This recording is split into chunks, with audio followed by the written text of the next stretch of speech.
Sejam todos muito bem-vindos. Antes de começarmos, muitos se perguntam o estado de saúde atual do nosso querido Divaldo.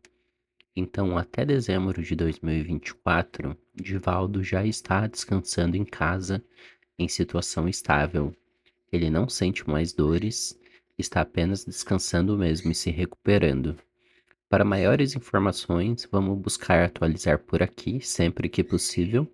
Porém, também tem a fonte do nosso caminho, né? Que é a fonte original deles, que eles sempre estão postando informações do nosso querido Divaldo, tudo bem?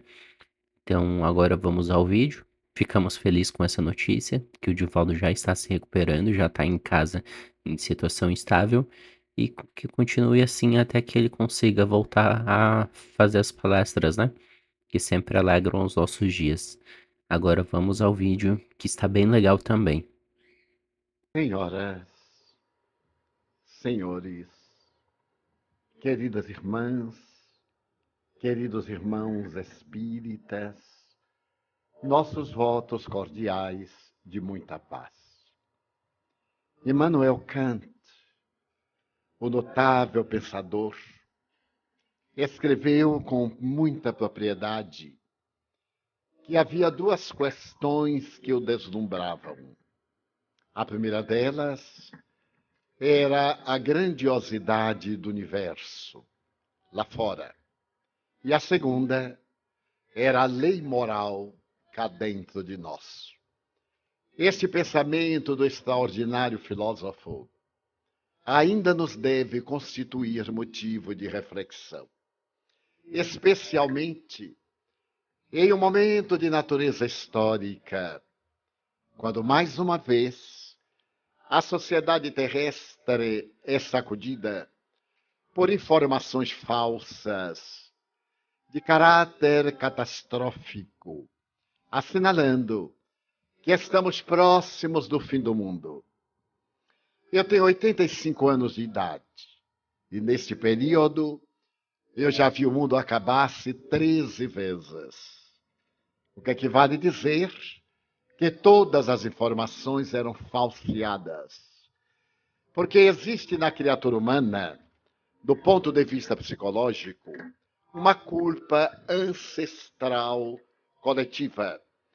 Há uma necessidade interna de participarmos de um sofrimento coletivo, como sendo a punição divina pelos nossos equívocos.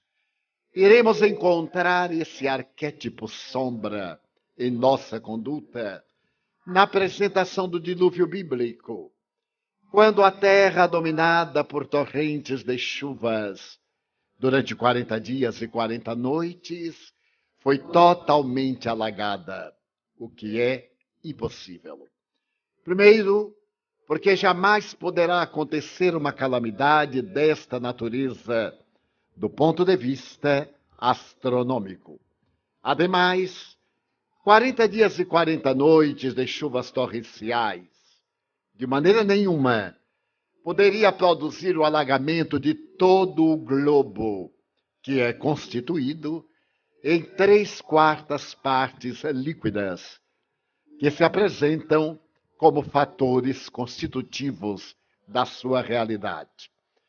Mais tarde vamos encontrar na Bíblia outro momento castrador e punitivo, quando se refere às cidades de Sodoma e Gomorra, que se caracterizaram pela depravação, e a divindade fez cair sobre a cidade a tragédia de natureza cósmica, permitindo apenas a um casal que dali se afastasse com a condição de não olhar para trás. E a Bíblia, que é muito machista, assevera que a mulher dele, por fragilidade, olhou para trás e foi transformada numa estátua de sal. Merece considerar que esses mitos fazem parte da nossa estrutura cultural, da nossa herança atávica, do próprio processo da evolução individual, social e geográfica. Então, periodicamente, graças a essa culpa coletiva em nosso inconsciente, temos uma necessidade de proclamar que o mundo se vai acabar, porque dessa maneira libertamo-nos dos nossos terríveis delitos. Mas mesmo que essa hipótese pudesse tornar-se realidade, o mundo jamais se acabaria nesse estado catastrófico de determinadas calamidades. Mais recentemente, utiliza-se aquele que tem a tendência das parcas da mitologia grega de sempre entecer a túnica da tragédia para a humanidade, de que esses dados teriam caráter científico e estariam fundamentados no calendário maia.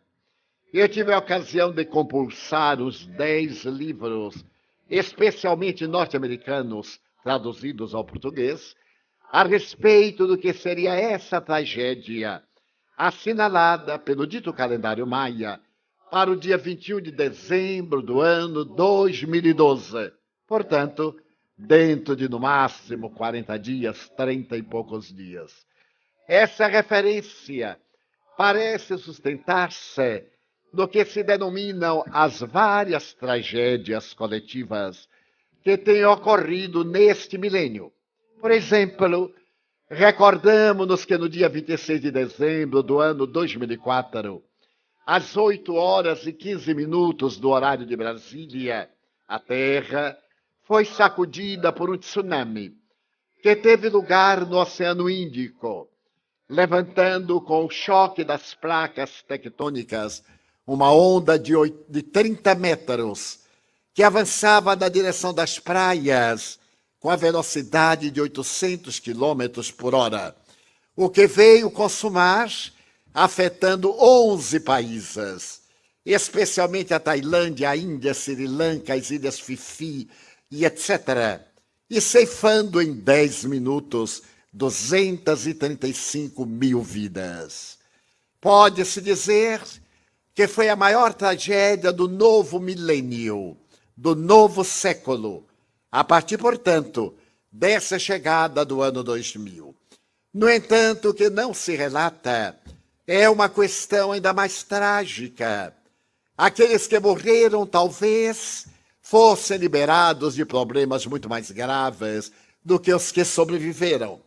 Mais de 1 milhão de pessoas perderam casas, identidade, documentos, familiares, objetivos e entraram em profunda depressão e num estado de inquietação chocante, até hoje ainda não recuperadas.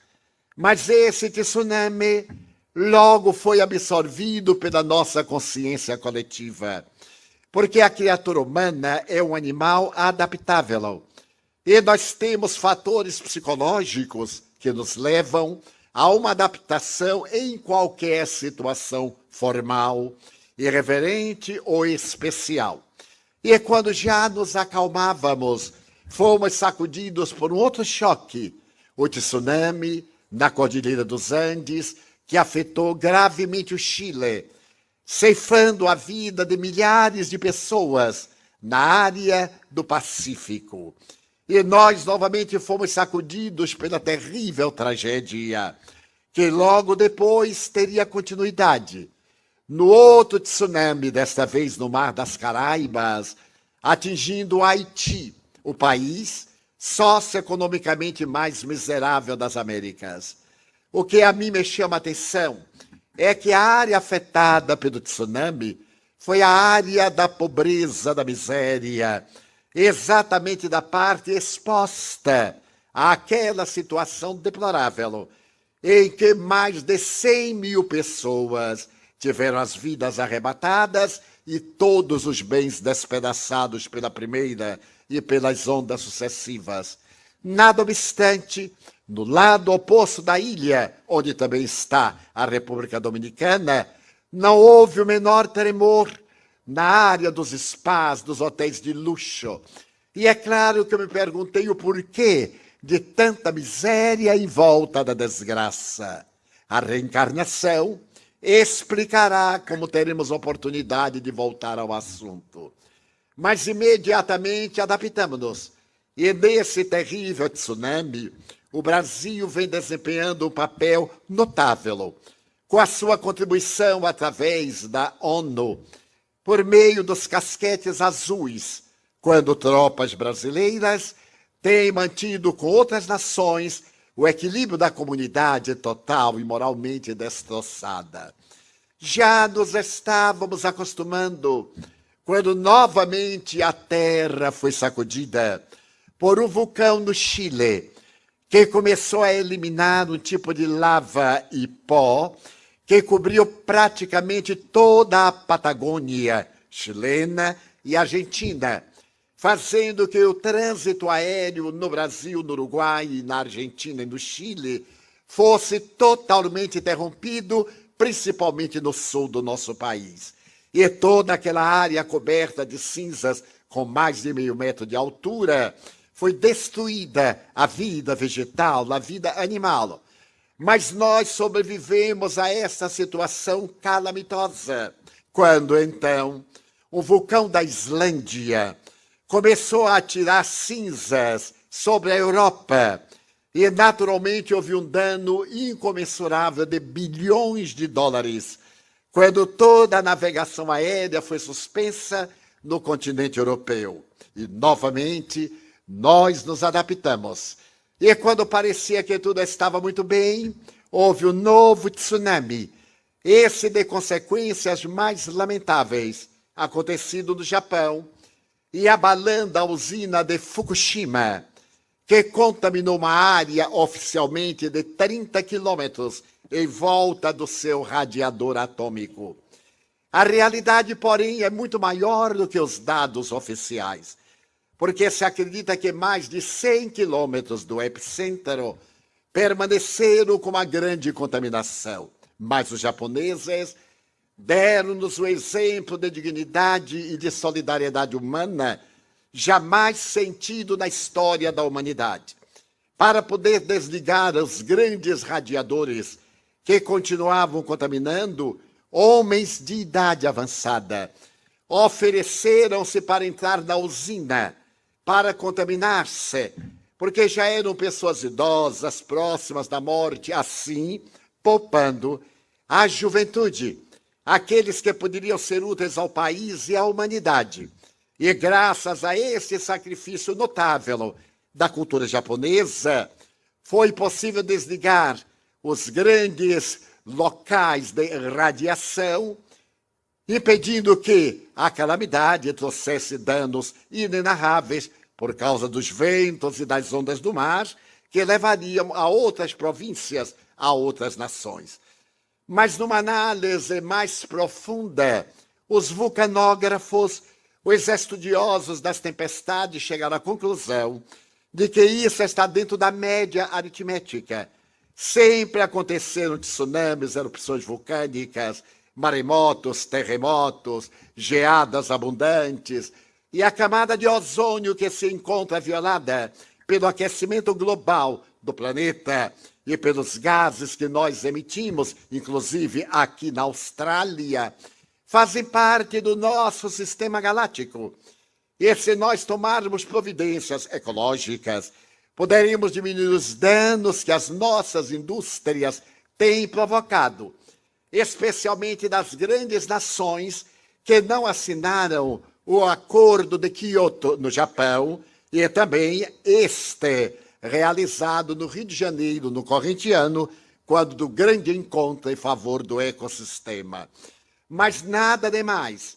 Sucede que hoje, graças à comunicação virtual, nós podemos acompanhar qualquer acontecimento no mundo sem nos deslocarmos daqui, apenas apertando o botão do nosso iPod, do nosso iPhone, do nosso iPad. E graças a isso nós recebemos uma carga de informações acima da nossa capacidade de digerir intelectualmente. Não tem nada a ver com o fim do mundo, porque a Terra é um planeta novo. Ela existe há aproximadamente 4 bilhões de anos. O nosso Sol apareceu há aproximadamente 7 bilhões de anos. Então a Terra é um planeta novo, ainda em formação. A massa, a crosta, ainda está em consolidação sobre a imensa gama do magma. E é natural que as placas tectônicas, flutuando sobre essa massa ígnea, naturalmente, ao deslocar-se, periodicamente choca-se, produzindo ondas voluptuosas, ou rompe-se a faixa estreita do planeta para que os gases da intimidade da Terra possam ser jogados na atmosfera nas erupções vulcânicas, considerando que o nosso planeta está em permanente adaptação, contínua transformação e num processo de construção da sua própria estrutura, que é a crosta onde vivemos. Mas aqueles que são os portadores da mensagem apocalíptica asseveram que o Apocalipse de João narra o fim do mundo e mentem. Começa pela palavra Apocalipse. Toda vez quando nós pronunciamos o nome Apocalipse, ele traz dentro do seu bojo algo de terrível. No entanto, a palavra Apocalipse é grega, que significa revelação. Nada de tragédia, é a revelação dos acontecimentos que João pôde observar no estado de transe, quando da sua jornada no exílio na ilha de Patmos, por decreto do imperador de Roma.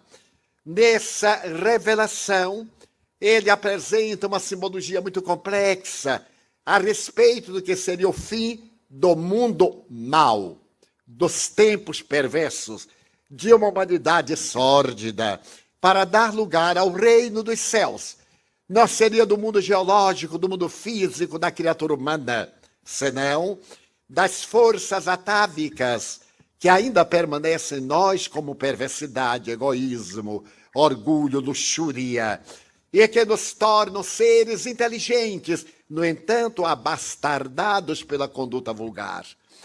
Também se refere esse estudioso ao sermão profético, que se encontra no Evangelho de Jesus, em Marcos, número 13, versículos 1 a 32. De fato, essa informação de Jesus é fascinante, mas tudo quanto ele disse tem acontecido através da história, demonstrando que Jesus foi o mais notável profeta da humanidade.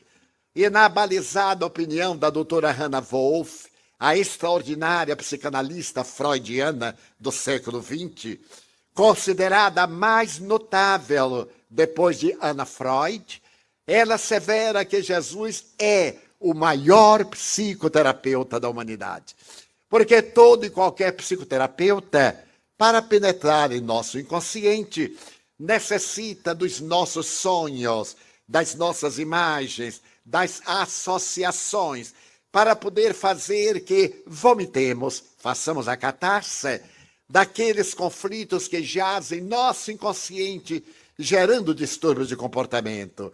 E essa notável mulher, que esteve longamente na Índia e mais tarde na Colômbia, em uma tarefa religiosa da sua visão protestante, irá dizer no livro monumental Jesus, Psicoterapeuta, que a sua técnica de penetrar na criatura humana era apenas a de olhar e devassar o insondável do ser, indo encontrar os seus conflitos e resolvê-los.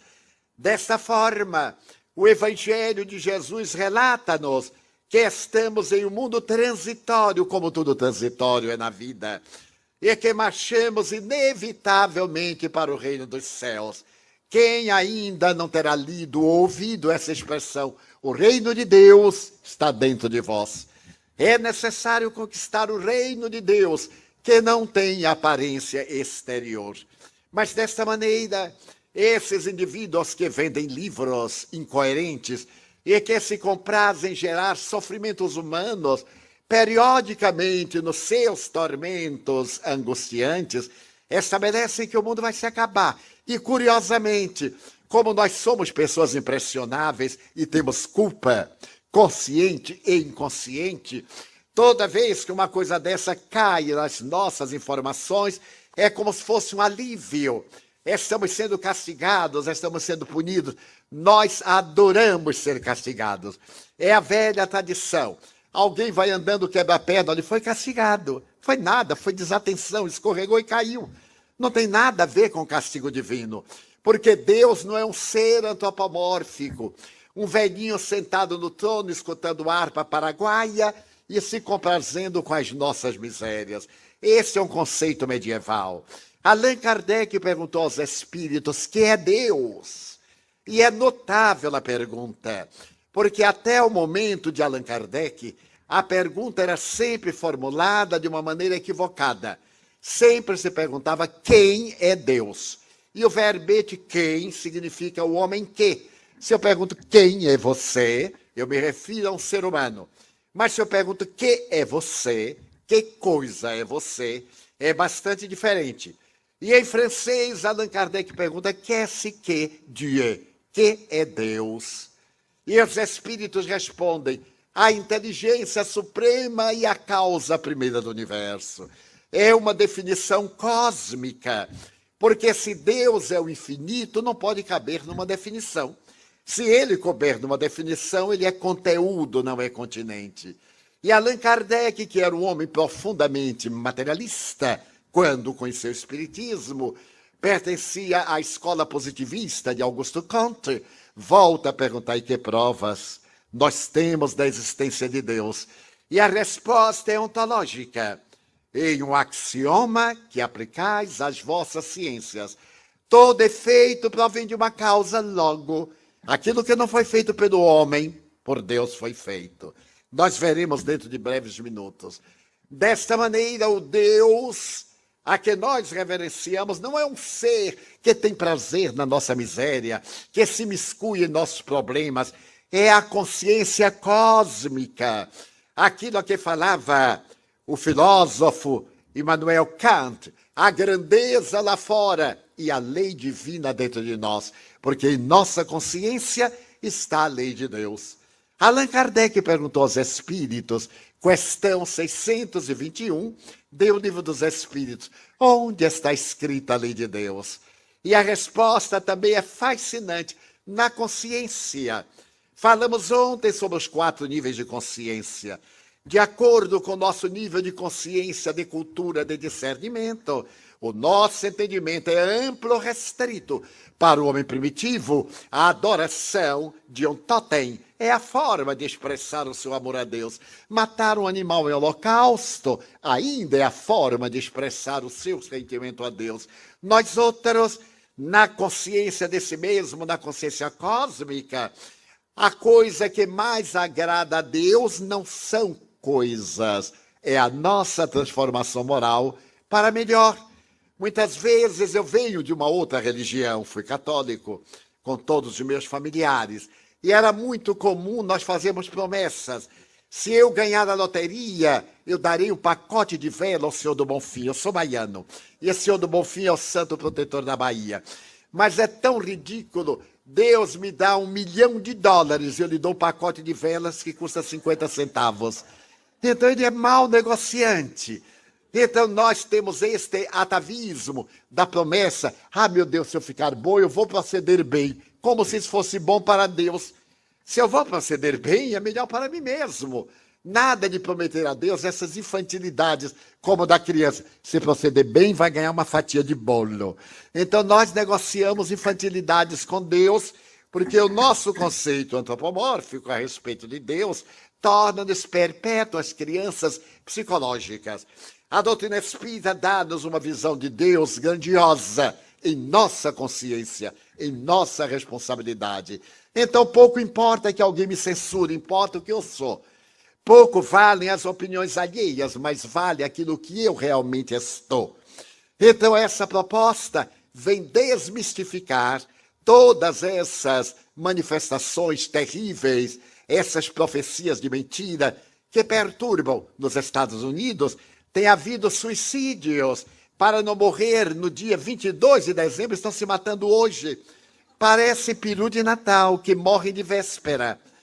Então o bom é ficar para ver. Se chegar o dia, vai. Se não chegar, no outro dia está muito bem.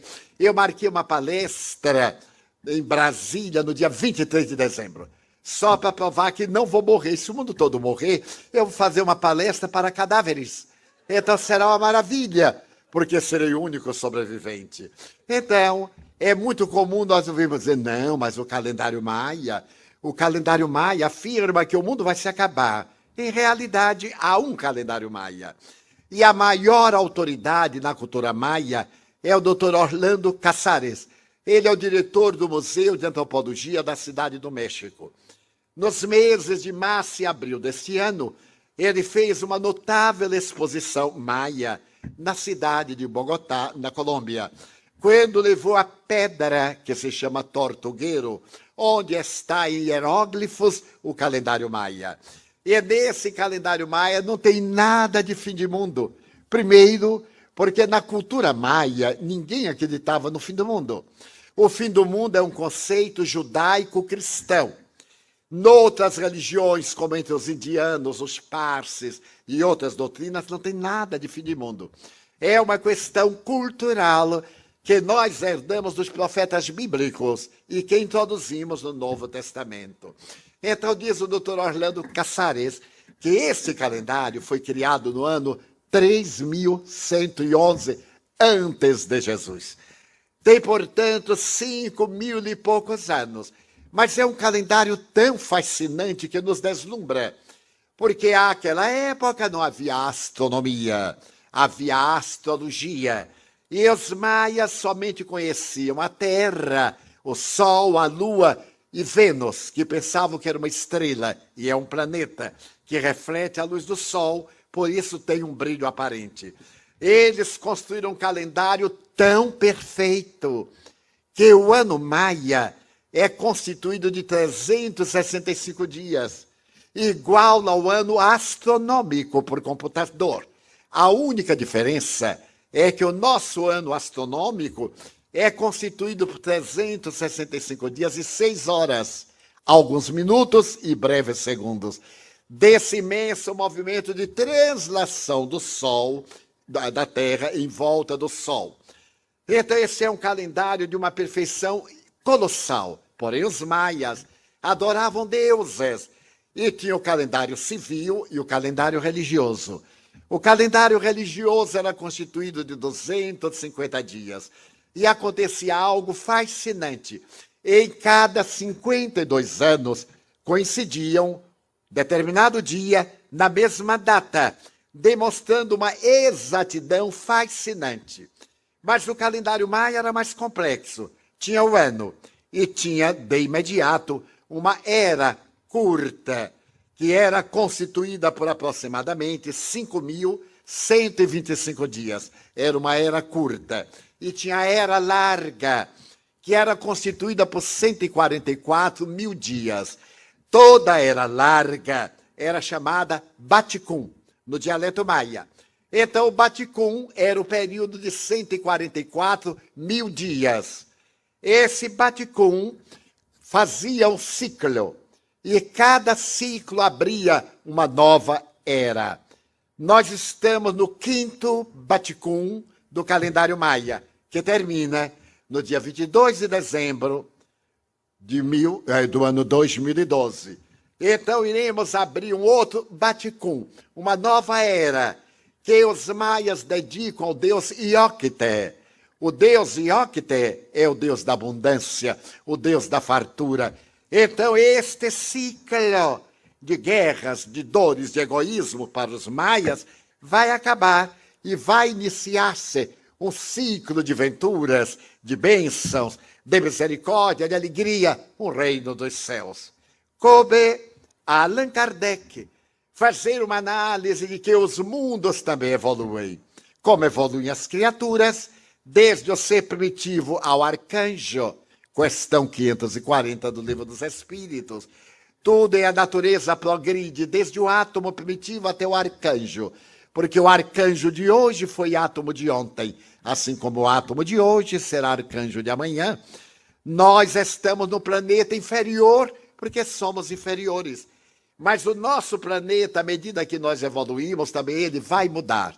E Allan Kardec, ouvindo os espíritos, sabia que há mundos primitivos, há mundos grosseiros e a Terra é um mundo intermediário, que ele chama o mundo de provas e de expiações, onde nós sofremos, onde nós expiamos os males que praticamos, onde experimentamos dores e tormentos, mas isto vai se acabar. E a Terra vai passar para um outro ciclo, mundo de regeneração, como disse o nosso Carlos. Então nós estamos numa faixa de mudança desde os anos de 1970, que está começando uma mudança sutil para o mundo de regeneração, conforme Allan Kardec estuda no livro A Gênese, e fala de uma nova era, de uma nova vida, de crianças especiais. Não é necessário ter uma cultura profunda para notar que as crianças de hoje são diferentes das crianças da geração passada e das crianças do meu tempo, que éramos uns idiotas. Naquele tempo nós éramos ingênuos até os 40 anos. Hoje a criança já nasce com computação. Eu tenho um amigo que é da minha idade, mas ele mente. Ele diz que tem 10 anos a menos. As mulheres mentirem na idade eu acho muito charmoso, mas homem eu acho muito decadente. Mas o meu amigo diz que tem 75 e ele ainda é mais velho do que eu. 8 dias, mas é mais velho do que eu. Então ele me diz assim: Divaldo, você já entrou nessa de computação? Eu digo, mas é claro, nós temos que estar evoluindo. E você aprendeu algo? Eu digo, não, aprender ainda não aprendi não, mas estou lá. Eu não sei o que é que vai acontecer. E perguntei, mas por que isso? Ele disse, porque o computador, Divaldo, foi inspirado por Deus, mas foi feito por Satanás. Toda vez que a gente acha que sabe, não sabe. Porque a gente aprende. O jovem tem a maior facilidade, porque como ele não tem o que fazer, fica o tempo inteiro ali investigando. E nós, somente em certas horas. Você imagine, ele é um eminente escritor brasileiro, que estava escrevendo um romance e depois de umas 30 páginas de digitação, eu me esqueci de salvar ou não botei no automático. Mas então eu fui fazendo e de repente o dedo bateu numa tecla que não devia ter, mas tem, e tudo ficou branco. Eu fiquei desesperado. Então eu tentei tudo e não houve jeito. Então eu chamei meu neto, de 6 anos. Guilherme, meu filho, o que é que esse demônio tem? Ele olhou e disse, vô, olha, shift, del, tal, enter. E tudo voltou. Eu olhei para aquele pirralho e ele saiu. E eu enxuguei o suor e continuei. E daí a pouco o dedo bateu novamente na tal da tecla. E ficou tudo em branco. E eu quis quebrar o computador. Então, irritado, eu gritei, Guilherme, o que é que este demônio tem? Vou, veja bem, shift, del, enter, tal. Aí tudo voltou. Aí eu olhei para ele, ele pôs a mão na cintura e disse assim, vô, como é que você vivia antes de eu nascer? Porque essas crianças são extraordinárias. Eu estava viajando pelo interior de Goiás há 2 anos e eu estava acompanhado de um amigo que é muito perguntador. É uma pessoa simpática, mas ele adora perguntar. Não importa de ouvir a resposta, ele só pergunta. E nós fomos hospedados na casa de uma família gentil. E quando chegamos, veio uma meninazinha de 4 anos, correu, me abraçou. Vô, Divaldo, a minha cadelinha vai parir hoje à noite. Eu digo, não me diga, vai. E então eu desci ao nível e conversei, no mesmo nível de cultura.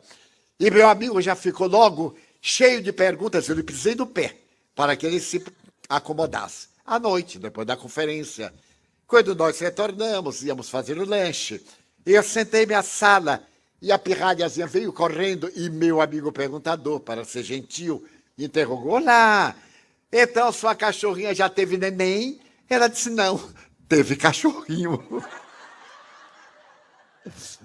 O que eu achei fantástico.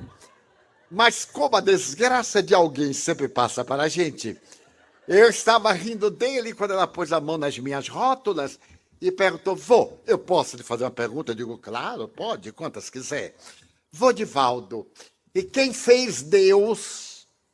Eu gelei. Mas sendo adulto eu tentei mudar, digo assim, minha filha, eu vou lhe contar uma historinha melhor. Não, senhor. Quem fez Deus? Ninguém nunca se atreveu a me fazer uma pergunta dessa. E ela ficou me olhando.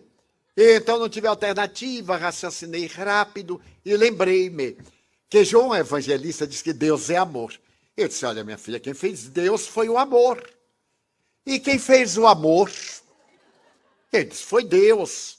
Ah, é lógico, não é? E saiu. Eu não sei se é lógico, mas ela achou que era lógico. Então as crianças são diferentes. As crianças são hiperativas. Estudiosos da psicopedagogia europeia e americana classificaram aos 12 para 10 anos as crianças de acordo com a claridade da aura, as crianças índigo, as crianças cristais, e escreveram várias obras.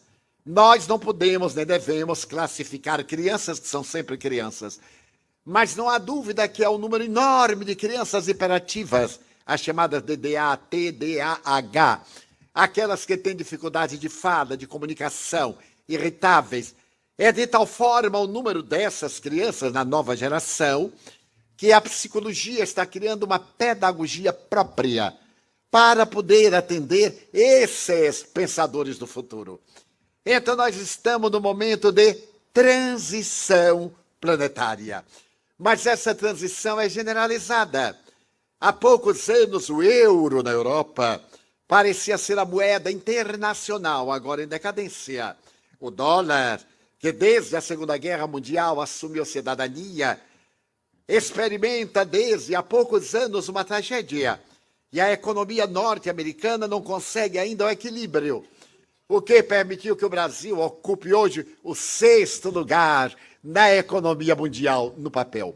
Porque não tem vaga em hospital, não tem escola, não tem isso, não tem nada, só tem boato. Então, nós estamos no mundo de transição psicológica.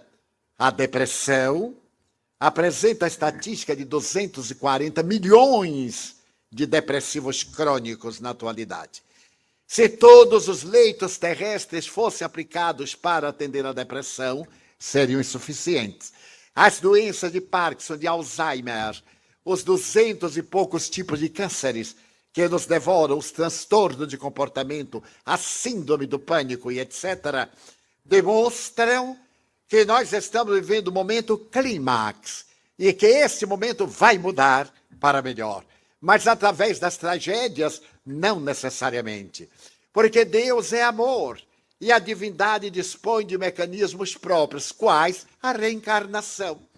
Aqueles que são maus, que são perversos, que se comprazem no egoísmo e prejudicar as pessoas, não mais irão reencarnar-se na Terra, dizendo melhor, já não se reencarnam na Terra, mas num planeta inferior.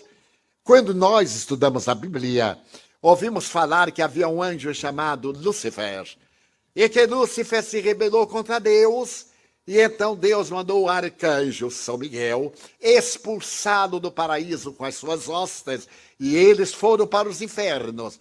Inferno, Averno, Hades, em grego, são regiões de sofrimento.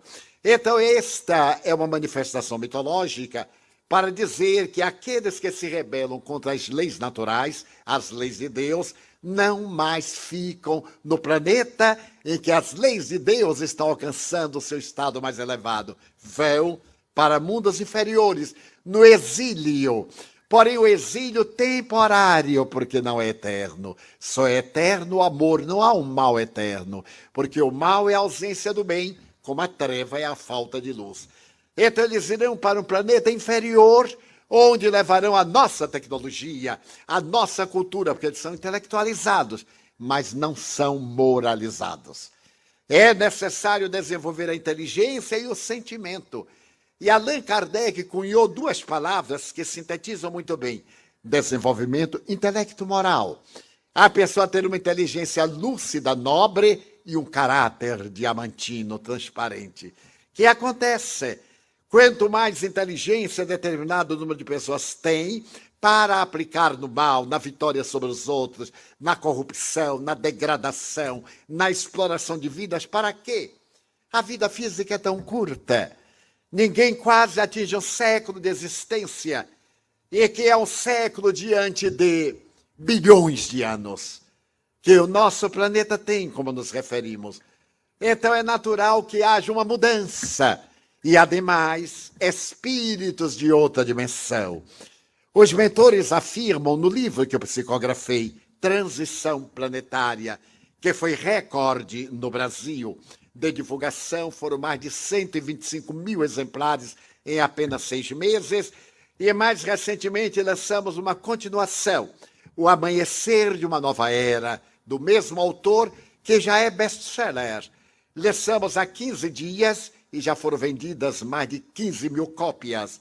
E estamos trabalhando em nossa editora para aumentar e atender às solicitações. Então diz o Espírito Manuel Filomeno de Miranda que seres de Alcíone é uma estrela da constelação das Pleiades, que podemos ver a olho nu, e que está na constelação de Tauro. Esses espíritos nobres estão reencarnando-se na Terra. Irão reencarnar-se também os espíritos do passado, a escola neoplatônica de Alexandria, os nobres espíritos gregos do período de Péricles, os pré-socráticos, Anaxágoras, os socráticos, Sócrates, Platão, Aristóteles, depois os pré-cristãos de Roma, e todos esses gênios do Renascimento. Está havendo na Terra o renascimento da beleza. É certo que aí está o funk para as pessoas atormentadas e dissolutas, mas também aí estão renascendo as grandes sinfonias de Beethoven, a música erudita de Brahms e de outros autores consagrados, a dúlcida melodia suave e terna das nossas emoções, porque o mundo está mudando. Nós abandonamos a arte clássica, fomos para o cubismo, para a arte moderna, para o surrealismo, e agora estamos fazendo a volta. Há um tipo de arte que mistura o clássico com o real, porque o clássico não tem lugar, já que as nossas máquinas fotográficas copiam com absoluta perfeição. Então não é necessário que o artista repita o que a máquina faz melhor, mas a concepção. Eu tenho uma amiga que é uma grande artista, e ela é sui generis, como todos os artistas. A primeira vez que ela foi a Paris, ela foi ao Louvre com o marido. E depois de percorrer galerias, o Louvre tem 8 quilômetros de galerias de arte. Depois de percorrer as salas que mais lhe compraziam, ela olhava, por exemplo, e não sentia emoção. Ela foi ver a Mona Lisa, e aquele riso que nem ria nem chorava, ela olhou e também não gostou muito. E como boa baiana, quando ela saiu do Louvre, havia uma exposição de artistas novos. E então ela parou diante de uma tela e disse, meu Deus, que coisa extraordinária. O marido, que não entende nada de arte, parou e disse, o que é que você está dizendo? A tela. Olha para essa tela. Ele olhou, estava em branco. Ela disse, mas meu Deus, que coisa. Ele disse, o que é que você está vendo? Ah, o que estou vendo é o que ainda vai colocar aí. A beleza, a verdadeira arte é essa que a gente imagina. Foi a coisa mais bela que eu vi no Louvre. Uma tela em branco. Então, quando ela me contou de Valdo, eu me comovi até as lágrimas. Eu disse, com a tela em branco? Ela disse, é. Para não mostrar que eu sou ignorante, eu disse assim, Mas não entendi nada. Porque os artistas têm esses devaneios, esses sonhos quiméricos. Estamos numa era, portanto, fascinante, em que nós iremos encontrar pessoas extraordinárias viajando muito. Eu as encontro e fico surpreso. Principalmente quando vejo uma criança voltar-se para mim e enfrentar uma longa vida em termos absolutamente corretos, com um raciocínio fascinante. E alguns me dizem assim, mas eu me lembro que eu vivi antes. E se nós abrirmos o Google e olharmos crianças prodígio, vamos ver um menino japonês de 4 anos tocando piano, a mãozinha não dá para uma oitava. Ele senta ao piano e toca um clássico, e depois ele volta a ser uma criança. Esse jovem russo que disse que veio de outro planeta, que é a reencarnação, enfim, a Terra, está num momento extraordinário de mudanças. E o mundo vai se acabar? Vai. É claro, porque tudo que começa, termina. Mas não será hoje, porque o nosso planeta é sustentado pelo Sol, como os demais planetas do nosso sistema. E o Sol, para manter o nosso equilíbrio, converte massa em energia na quantidade de 420 milhões de toneladas por segundo.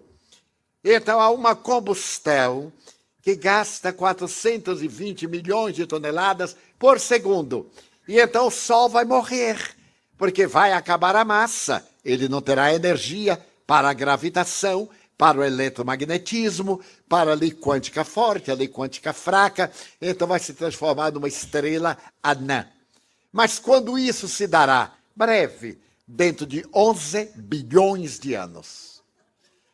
Eu realizei uma conferência numa cidade do sul do Brasil sobre dados astronômicos. Eu gosto muito e tenho uma boa memória para eles.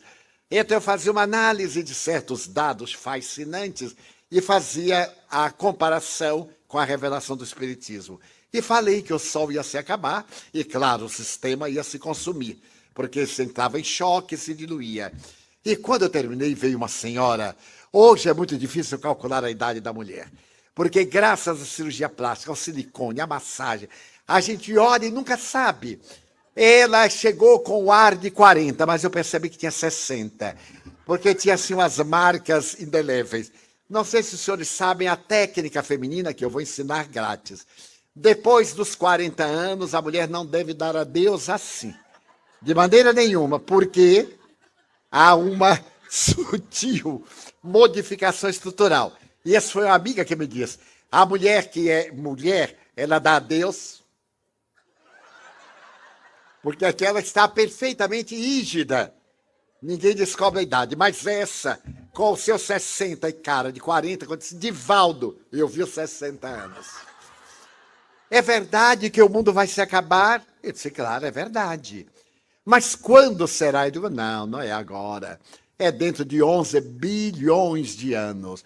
Ela pôs as mãos postas e disse, meu Deus, o que será de mim que ainda não me casei?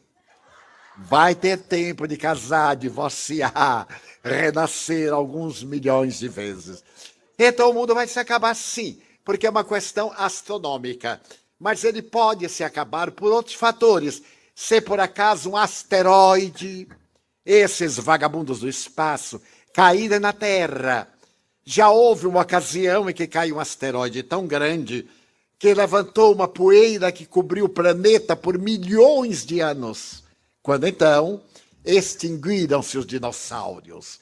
Graças a esta providência divina, aquela espécime foi destruída. Nós temos hoje o crocodilo, que é uma herança do antigo dinossauro, uma lagartixa, que é ainda uma continuação, uma tartaruga.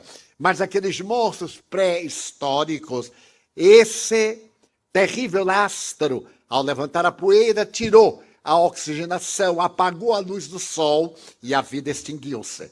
Mais tarde caiu um outro asteroide na Sibéria e causou uma depressão de milhares de quilômetros no solo siberiano. Mas hoje a nossa tecnologia está tão avançada que, se por acaso vieram desses astros na direção da Terra, os telescópios, o telescópio Hubble, que está fora do nosso planeta, é um satélite artificial, ele vai detectar e nós dispomos de armas nucleares que, colocando bombas atômicas nos mísseis, podemos disparar mísseis e destruí-los antes de chegarem à Terra. Mas será que o mundo vai se acabar? Sim, é claro, porque o Sol dá uma grande influência sobre nós. O Sol é um astro que vive em explosões atômicas, explosões nucleares, explosões de oxigênio e hidrogênio. E toda vez que o Sol explode, a Terra recebe o efeito. Temos agora um grande furacão na costa leste norte-americana, por causa de mudança do Sol. Tivemos aquela tragédia do Katrina, que destruiu New Orleans e outras cidades. No dia 5 de outubro do ano 2005 e no dia 25 de outubro do mesmo ano, o Sol deu explosões do tamanho da Terra. E a labareda do segundo foi do tamanho do planeta Júpiter, para dar uma dimensão de grandeza. Então, esses fenômenos podem acontecer, mas de maneira nenhuma nos vão afetar, porque nós somos seres imortais. Que importa desencarnar de gripe, de câncer ou de um acidente de qualquer natureza? A vida é imortal. Nós somos transferidos de um estado vibratório para outro mais enriquecedor. Então a transição planetária está ocorrendo entre nós para extinguir o mal que ainda existe dentro de nós. E como é que nós podemos extinguir esse mal? Fazendo bem. O antídoto do mal é o bem, reencarnando-nos.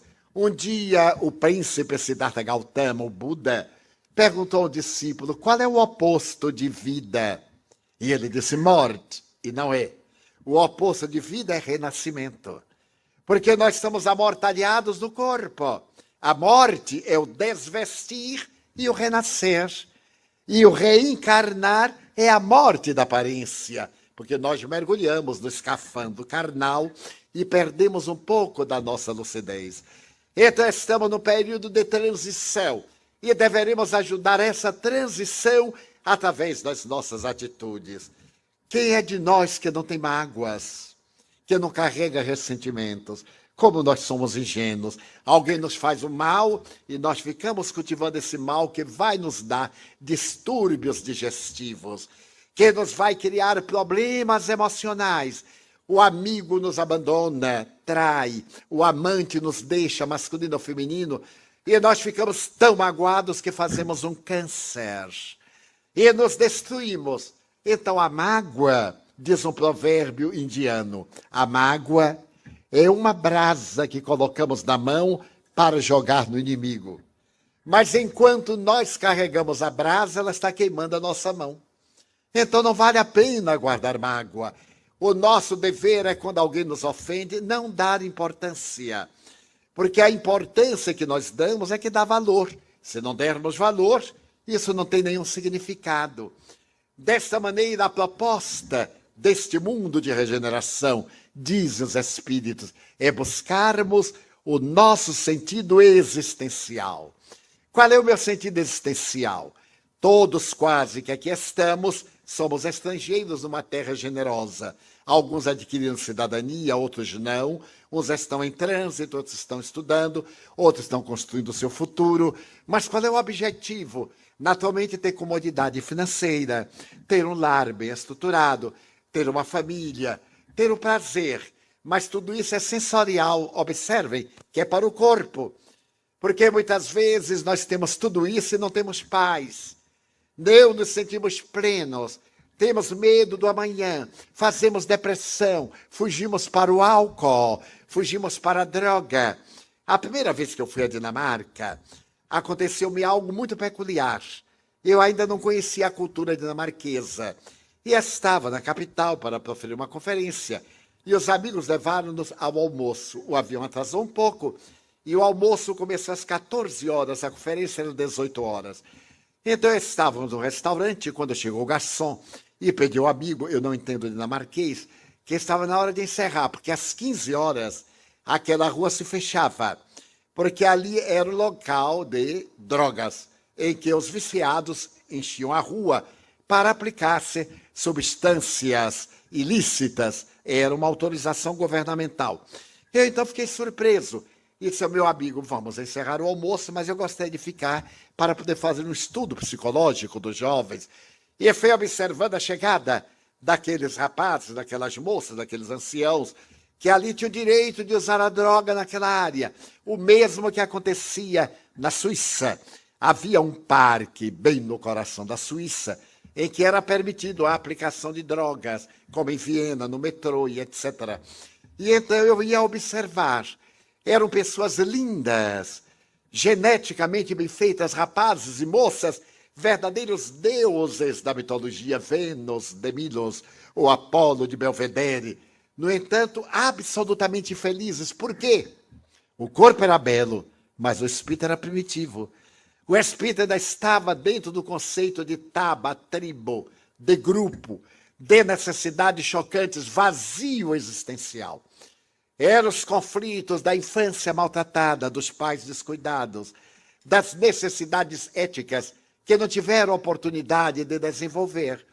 Então, o mais importante não é ter, é ser, encontrar um sentido para a vida. E todos nós devemos encontrar esse sentido para a vida. Seja ele qual for, se é jogador de futebol, procure ser o melhor jogador de futebol. Se é dançarino, procure ser um as ou a primadonna. Se você gosta de arte, procure dar a sua vida. Se você deseja ser um pai de família, ter uma família, cuide da família. Ela é a sua meta.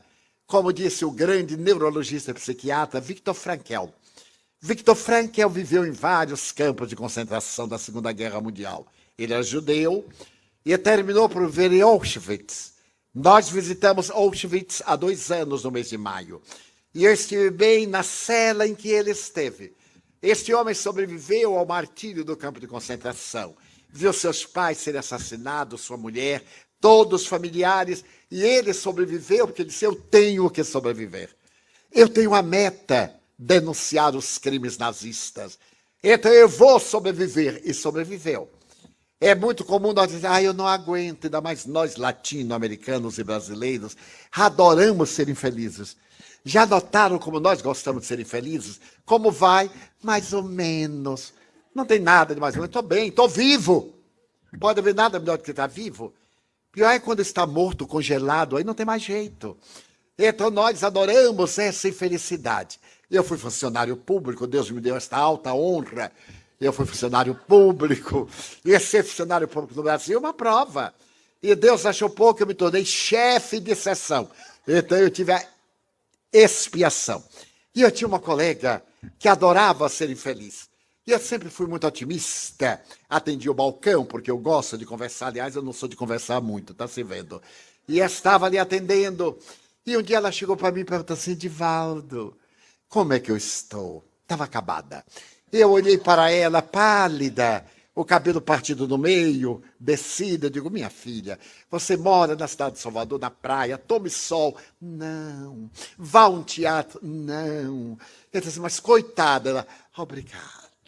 Aí saiu infeliz. Ela adorava ser infeliz. Todo dia tinha esse negócio. Divaldo, como eu estou. Eu então fui mudando de técnica. Eu digo, você até que é bonita, agora precisa de um pouco de trato, né? A beleza precisa sair da concha. A pérola sai de dentro da concha da ostra. A pérola é uma anormalidade. Eu digo, entra um grão de areia, então a ostra reveste aquele grão de areia, etc. Expliquei a técnica. Você precisa de pentear o cabelo. Faça papelotes. Muita gente aqui não sabe o que é, eu vou explicar.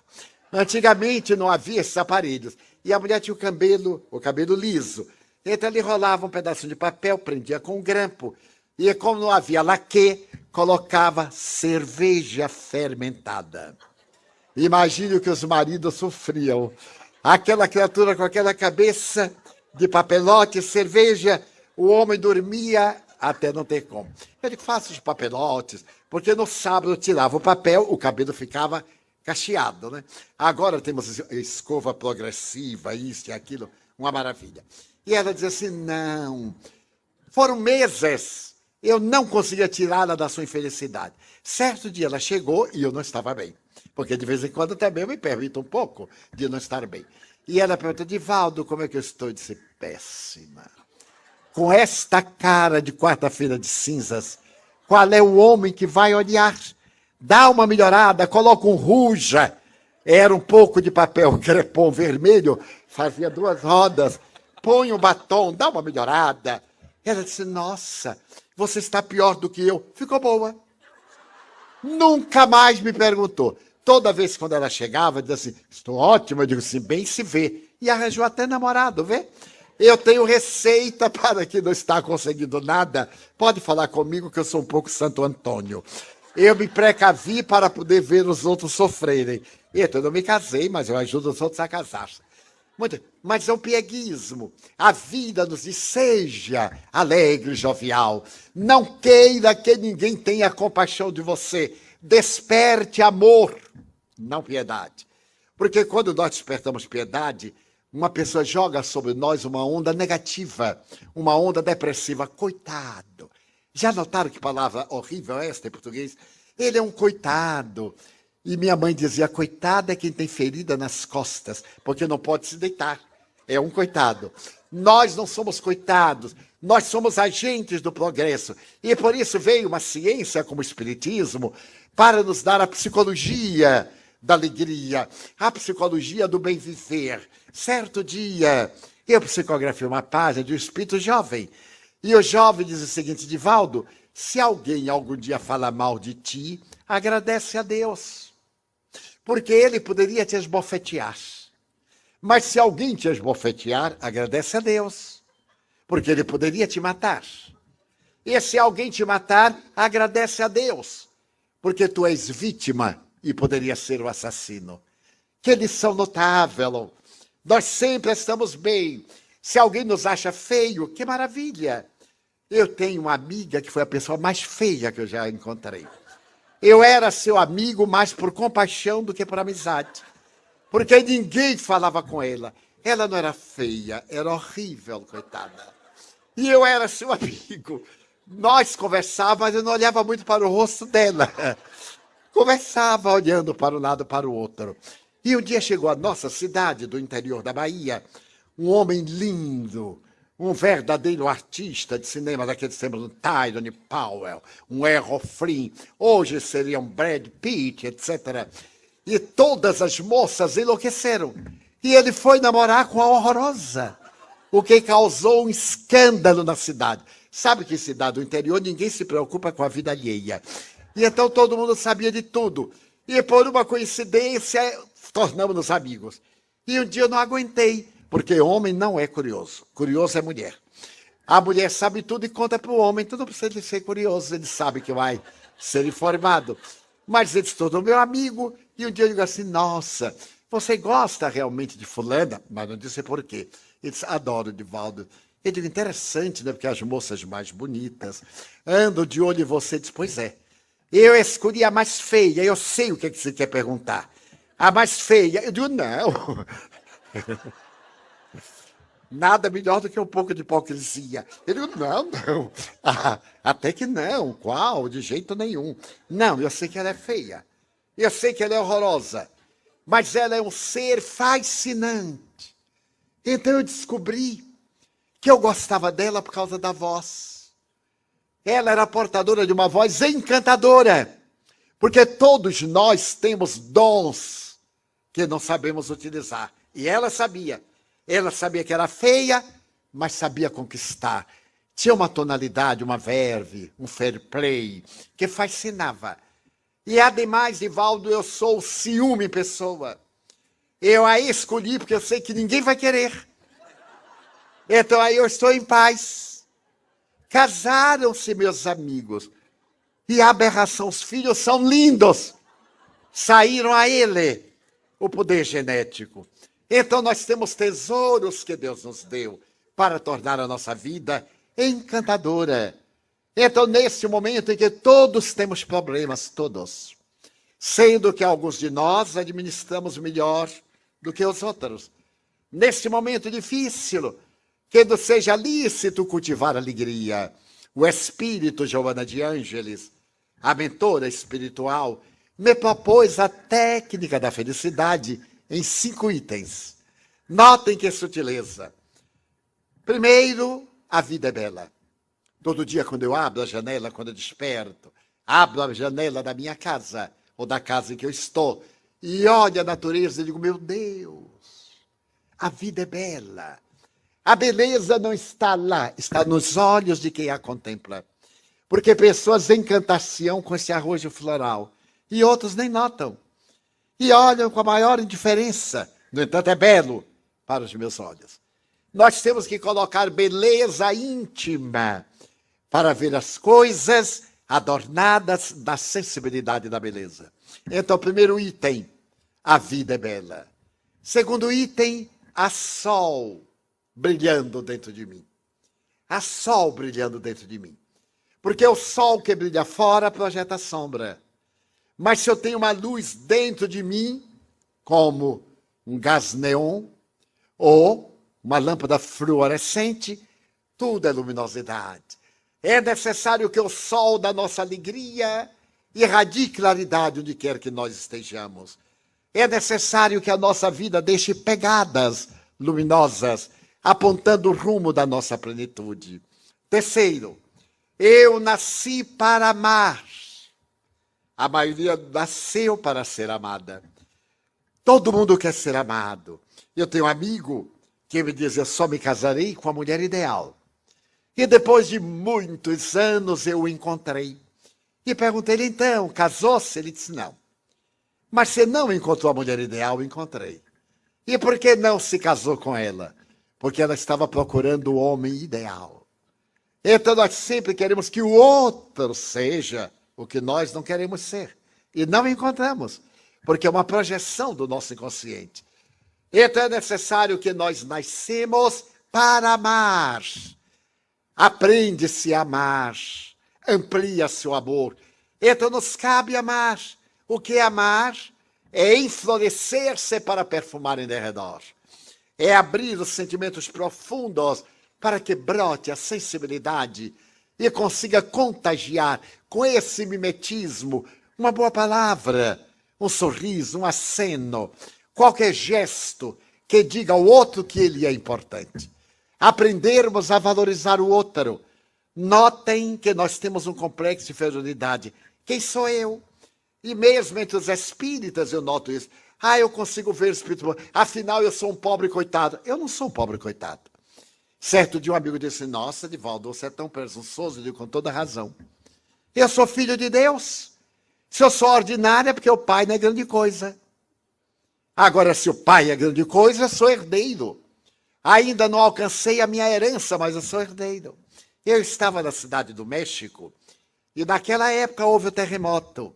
O ar estava contaminado. Eu vinha de Miami, eu era cardíaco. Eu já tive problemas cardiológicos. Estava com uma infecção. E ao chegar à cidade do México, 2.000 metros acima do nível do mar, cardíaco, eu peguei um vírus. E da aduana até a porta, eu fiquei com febre de 38 graus. Mas esperávamos um grande amigo cardiologista. E quando ele viu a minha palidez e as olheiras, ele disse, vou levá-lo imediatamente ao hospital. Eu digo, não, senhor, doutor Castelhano. Eu tenho 5 conferências e vou proferir as conferências. Mas você não tem condições? Eu digo, veremos. Se eu não tiver, veremos. Leve-me ao hotel, eu preciso de repousar. Então, quando eu cheguei ao hotel, Joana de Anjos, meu guia, disse, meu filho, nós vamos escrever aqui um livro. Eu digo, nossa, ela quer me matar. Eu nem aguento respirar, como é que eu vou escrever um livro? Vou ficar 5 dias, 5 vezes. Minha irmã, mas eu não posso, eu estou muito mal. Eu sei que está muito mal. Mas você mande buscar tal produto na farmácia, tome uma sopa quente, transpire, profira a conferência e na volta eu venho escrever. Eu digo, era só que me faltava morrer no México. É muita falta de gosto. Muito bem.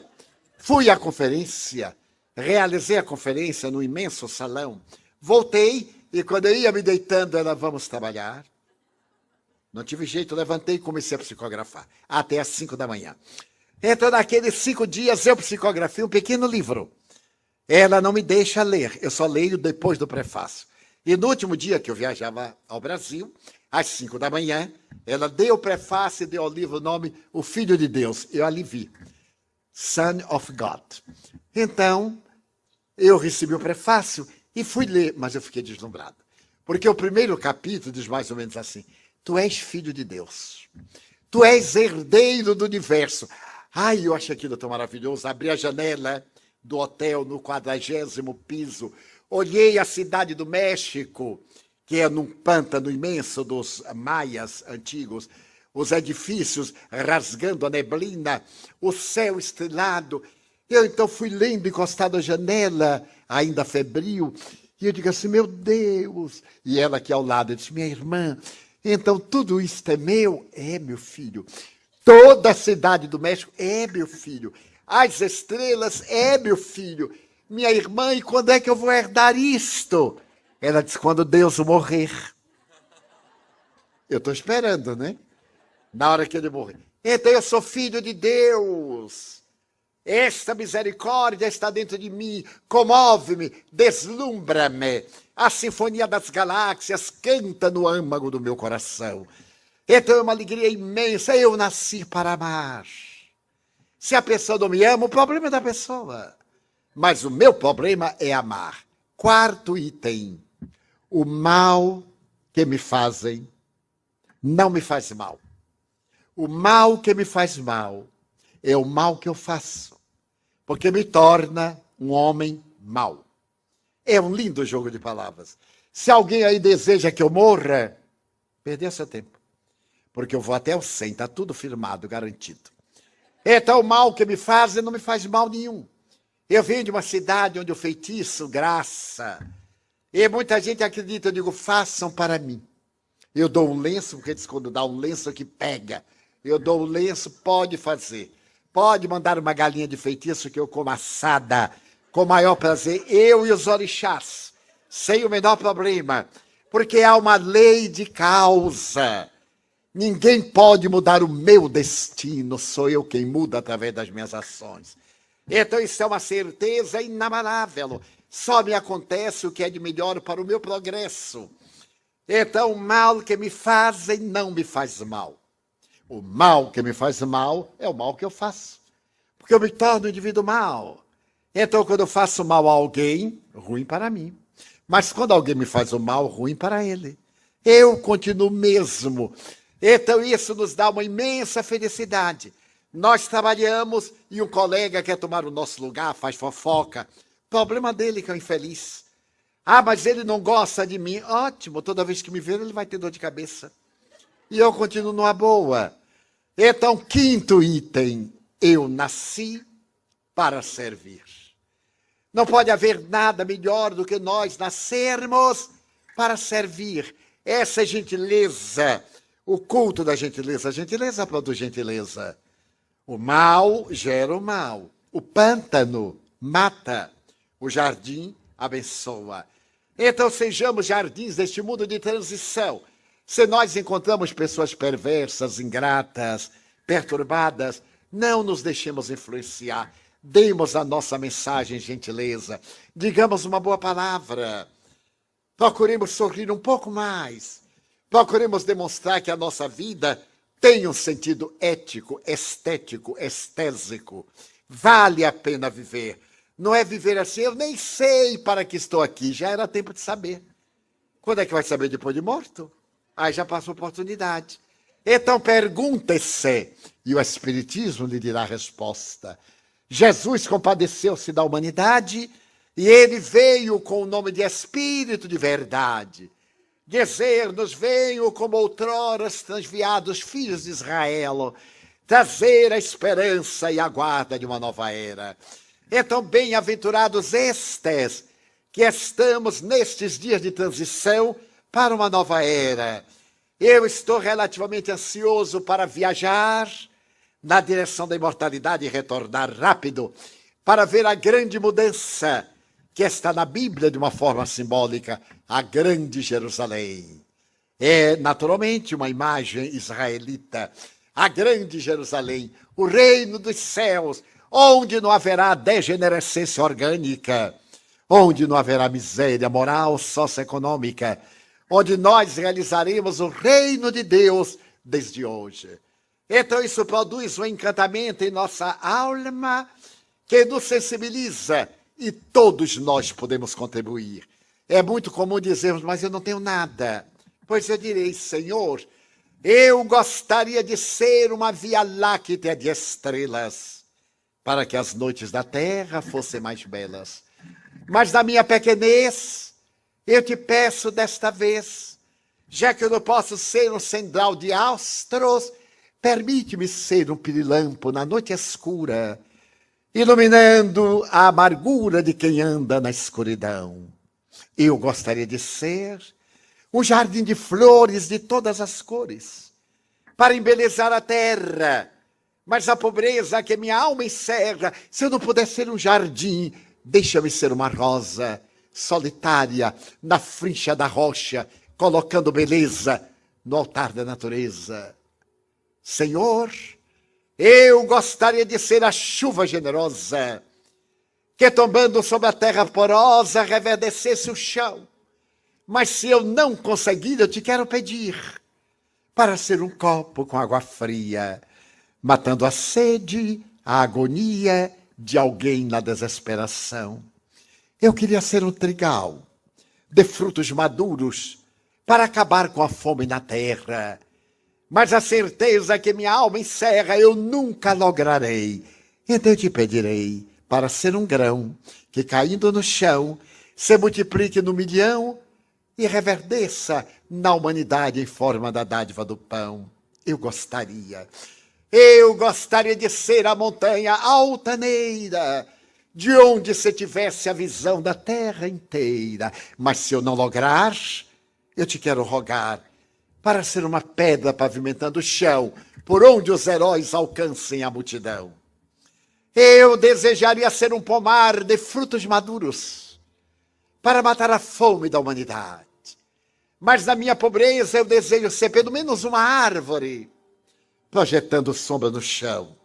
E à sua sombra eu ficar no caminho, para que alguém, quando passar de mansinho, eu lhe pergunte: olá, amigo. E se ele me querer, quem és tu?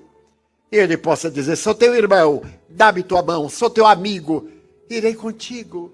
E lado a lado eu possa cantar: Senhor, eu gostaria de ser poeta, orador, esteta, artista, declamador, para decantar a beleza da natureza e a grandeza do teu amor. Porque me faltam o éstaro, a magia, a beleza, a poesia, e eu nada sou. Deixa-me dizer-te somente: muito obrigado, Senhor, pelo teu amor. Obrigado, Senhor, pela sua atenção. Muito obrigado, senhores.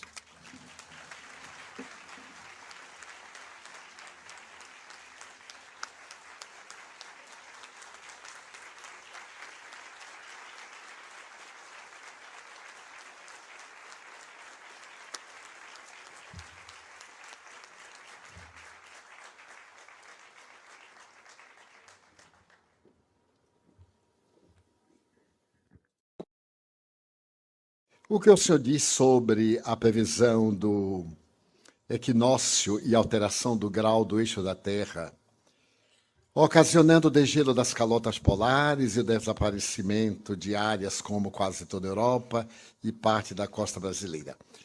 E essa é uma tradição esotérica. Do ponto de vista astronômico, os melhores estudiosos dizem que não há possibilidade. Quando houver a verticalização dos planetas, como acontece periodicamente, haverá alguma mudança. Mas a questão, do ponto de vista da astronomia, ainda não é viável. Como o Espiritismo vê e explica o autismo e como podemos ajudar os autistas? O Espiritismo elucida que o autismo, genericamente, como os transtornos esquizofrênicos, as degenerescências nervosas, as anomalias fisiológicas, a anencefalia, a ausência de cérebro, a hidropisia e outros tantos processos dessa natureza são frutos da reencarnação. Em alguns desses casos, a pessoa vem com as marcas do suicídio que praticou na existência passada. Imaginemos que eu aplico um tiro na minha cabeça. Eu destruo o corpo e perturbo o perispírito, o corpo astral.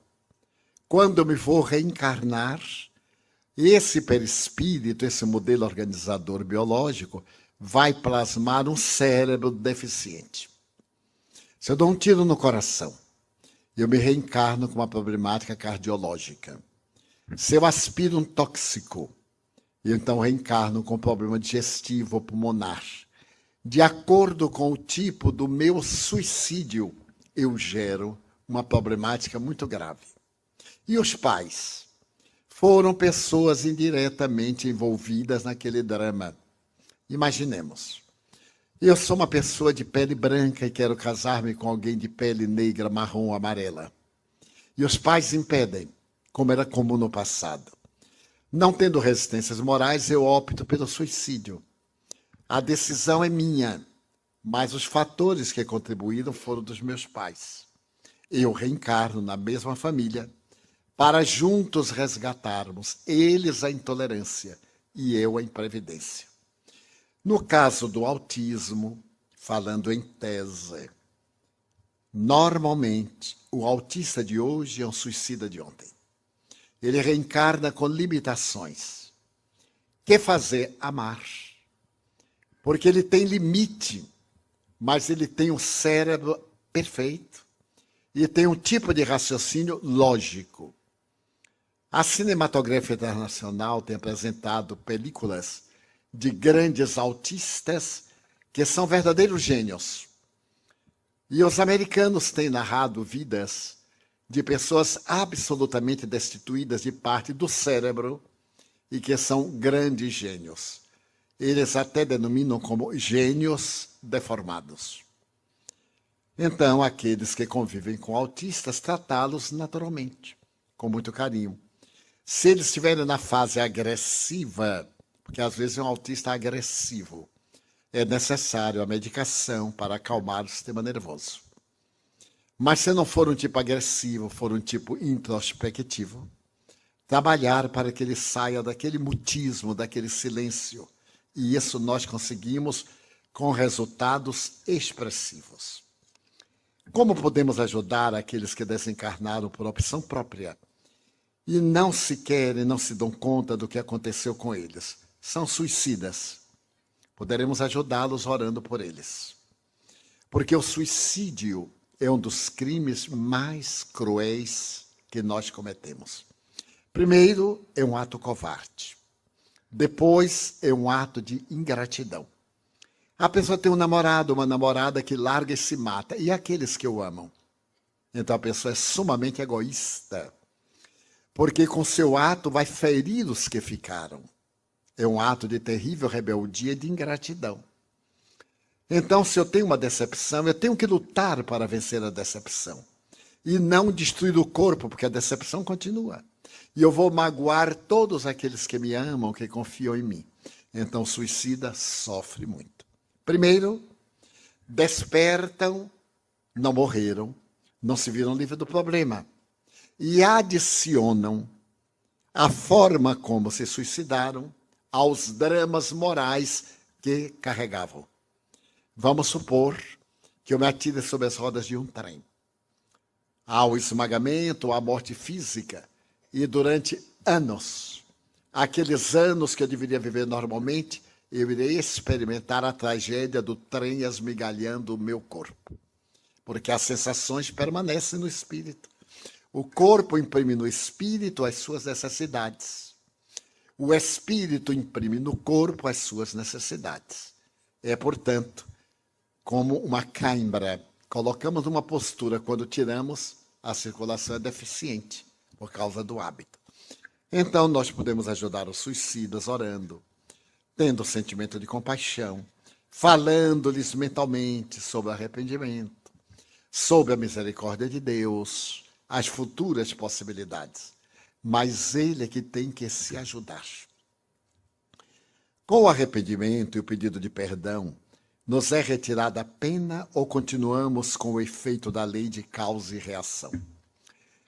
No livro de Allan Kardec, O Céu e o Inferno, capítulo número 7, há uma página extraordinária que se chama Código Penal da Vida Futura. São 34 itens que dariam para um verdadeiro tratado de jurisprudência ou de direito internacional. E Allan Kardec considera exatamente essa questão. Ele diz, por exemplo, todos nós erramos. Quando nos damos conta, nós nos arrependemos. Passamos pelo primeiro estágio. Ao nos arrependermos, nós sofremos expiação. Mas isso não basta. Depois que nós nos arrependemos, então o que fazemos? Pedimos desculpas. Mas isso não basta. É necessário anular o mal que nós fizemos, através do bem que possamos fazer. Então, eu ofendi alguém e peço-lhe desculpas. É um ato generoso. O outro me desculpa, mas eu continuo em débito. Eu tenho que fazer um bem para que anule o mal que eu fiz. Eu vou ao banco e peço um empréstimo. Então, na hora de pagar, eu não posso. Eu digo, gerente, tenha paciência, me desculpe. Ele desculpa, mas eu continuo devendo. Eu só me reabilito quando cessar o meu débito. Então, o que posso fazer? Eu digo ao gerente, eu devo $1.000. Você empresta-me 3.000, eu resgato os 1.000 que devia, fico com 2.000 que eu vou investir e pagarei os 3.000 oportunamente. Se ele for um gerente hábil, ele concorda, porque dá uma outra oportunidade. Então eu faço mal, arrependo-me, procuro reabilitar-me. Se o outro me perdoar, ótimo para ele. Eu continuo devendo. Se não me perdoar, pior para ele, que passa a ser devedor. Porque é da lei. Nós temos o dever de perdoar o nosso próximo. Mas nós temos a obrigação de nos reabilitarmos perante o nosso próximo. Porque eu desencaminho uma pessoa. Vamos colocar isso em termos muito práticos. O homem seduz uma jovem e atira na prostituição. Ele se arrepende, mas ela continua prostituta. Todos os danos que lhe advenham, ele tem responsabilidade. Então, o que ele vai fazer? Tentar reabilitá-la. Mas ela já se acostumou, não quer. Agora o problema é dela. Ele, então, vai fazer o bem a outras pessoas para anular esse mal que fez. Então, em toda ação, é uma contabilidade. Deve haver. Devo, coloco, regularizo. É uma lei, portanto, extraordinária, porque nos dá dignidade. O inconsciente coletivo tem responsabilidade nas tragédias planetárias de maneira nenhuma. As tragédias planetárias fazem parte do processo da evolução. No Livro dos Espíritos, na terceira parte, Allan Kardec pergunta: o que pretende Deus com a destruição? E os Espíritos respondem: é necessário que tudo se destrua para poder renovar-se. E o que pretende Deus? Fomentar o progresso. Na 742, o que pretende Deus com a guerra? Por que existe a guerra?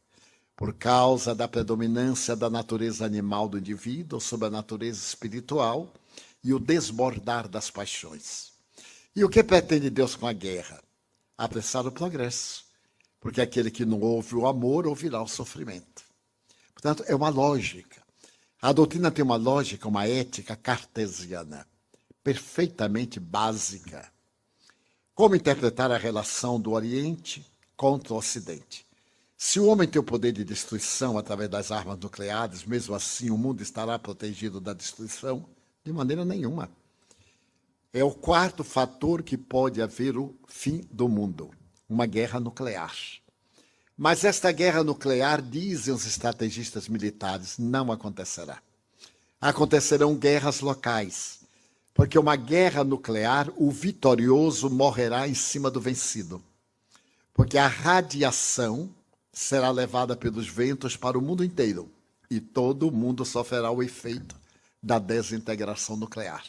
Então ninguém se atreverá, a não ser os psicopatas, a atirar uma bomba de efeito nuclear, vamos dizer, a Austrália, que é um verdadeiro continente. Vamos supor que tivesse 3 países. Atira uma bomba sobre o país X, mas a bomba não fica somente ali. Os ventos vão levar e atinge o país que entregou. Há uma obra notável de um grande místico italiano, Pietro Baldi, A Grande Síntese. E ele diz exatamente isso. Uma terceira guerra mundial é improvável, porque o vencedor tombaria sobre o vencido. O que acontece? As grandes nações provocam guerras nos países dos outros. Vejamos a Líbia. Os Estados Unidos de um lado, a China e a Rússia do outro. Então, a Síria. Estão brigando nos outros países. Uns protegem os revolucionários, os outros protegem o ditador.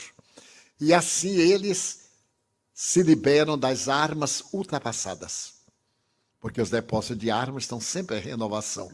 O que é que fazem com as armas antigas?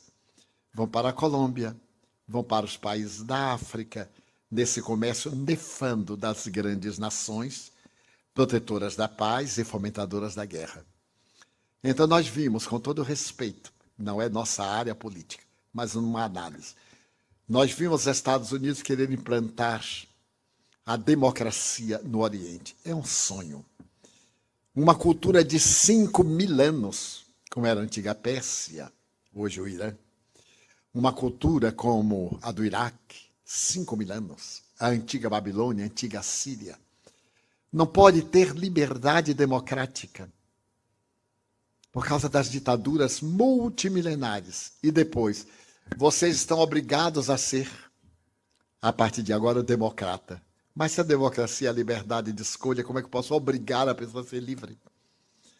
Em verdade, não era nada disso. Não havia armas nucleares de extinção coletiva, como ficou provado. Era interesse do petróleo. As guerras, como agora no Afeganistão e etc., com todo o respeito, são de interesses econômicos. O que é que prevê a cultura moderna? É que no ano 2025 é provável que haja uma grande guerra. Não por causa do petróleo, por causa de água potável. A dessalinização ainda não é suficiente para transformar a água do mar em água potável. Dubai, Abu Dhabi e outros já conseguem um pouco, mas não é suficiente. Então é necessário que nós economizemos água. Estamos sendo advertidos pelo ecossistema porque 3/4 partes do mundo são aquosas, mas não água potável. No Nordeste do Brasil tem o maior lençol de águas do mundo, salobra. Portanto, é mesmo que não ter. Dessa forma, a relação do Oriente com o Ocidente vem desde a Idade Média. A grande responsabilidade é das cruzadas, o ódio ainda é das cruzadas. Quando os europeus foram defender a sepultura de Jesus, que era vazia, defender um túmulo que não tinha nada. Será que eles foram defender o túmulo contra Saladino e outros? Ou foram furtar os tesouros orientais? Então eles vieram para o Oriente, trouxeram as terríveis enfermidades do Ocidente e levaram a sífilis, a gripe, a tuberculose, que não eram doenças do Ocidente. O tracoma, que é uma doença típica do deserto, nós pegamos durante as cruzadas. O próprio Francisco de Assis, quando ele veio, ele pegou o tracoma, graças à ardência do sol no Egito. Segundo estatística, por ano, 2 milhões de pessoas dessas áreas contraem o tracoma. É uma doença que cega. A cura é remota. Então, essa relação, esse ódio é milenar. É uma suspeita milenar. Mas numa nova era, quando nós demonstrarmos os nossos sentimentos que não há Oriente e não há Ocidente, que tanto Maomé como Jesus são missionários de Deus, como Buda e como tantos outros, Akhenaton, Confúcio e tantos outros missionários, o que importa é Deus, é o amor. Então desaparecem as nossas paixões e Oriente e Ocidente se darão as mãos. Evoluímos das duas dimensões da vida. Necessariamente temos que saldar os débitos terrenos enquanto encarnados. Também encarnados podemos saldá-los no plano espiritual? Não. Nosso resgate é na Terra, porque foi aqui que nós cometemos os delitos. No mundo espiritual nós formulamos planos, adquirimos recursos, mas temos que reencarnar para passar pela experiência de laboratório, porque senão ficaria muito cômodo. Nós cometemos o crime aqui, desencarnamos e fora da matéria, em outras condições, nos liberávamos. Daí, aquilo que nós praticamos no corpo físico nós resgatamos. Estamos entrando em uma nova era, uma era de crianças mais desenvolvidas que a nossa, e que com certeza nos trarão ou ajudarão a um planeta melhor. Por isso, muitas crianças estão vindo. O que acontece, então, com as crianças que vêm, mas não chegam a nascer? Desencarnam. Não acontece nada. Vão e voltam. Porque não é obrigado que toda criança nasça.